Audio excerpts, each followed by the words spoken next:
காலையிலே இன்றைக்கி மழை வர மாதிரியே இருந்துச்சு. அவ்வளோ க்ளவுடியாக இருந்துச்சு. மழையும் வந்துடுச்சு. சம்மர் மழை. சென்னையே ரொம்ப சில்லுன்னு ஆகிடுச்சு.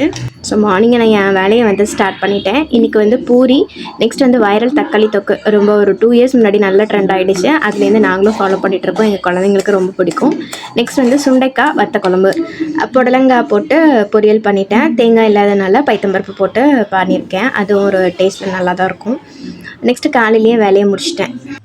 நெக்ஸ்ட்டு இன்றைக்கி மாவு அரைக்கிற வேலை வச்சுப்பேன். எப்போவுமே வந்து சாட்டர்டே மாவு அரைச்சி வச்சிட்டோம் அப்படின்னா அந்த வாரத்துக்கு எனக்கு கொஞ்சம் ஈஸியாக இருக்கும்.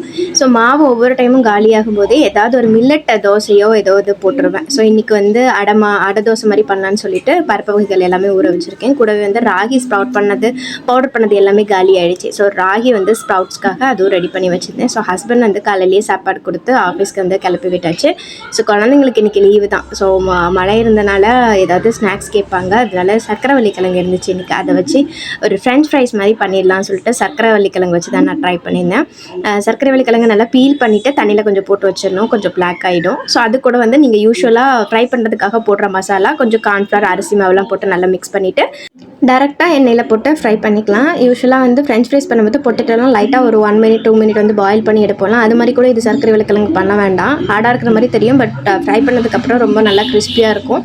ஸோ சர்க்கரைவள்ளி கிழங்கு வந்து உங்கள் குழந்தைங்களுக்கு பிடிக்கல அப்படின்னா இந்த மாதிரி ரெசிபிஸ் வந்து ட்ரை பண்ணி பாருங்கள். லைக் பண்ணி சாப்பிடுவாங்க.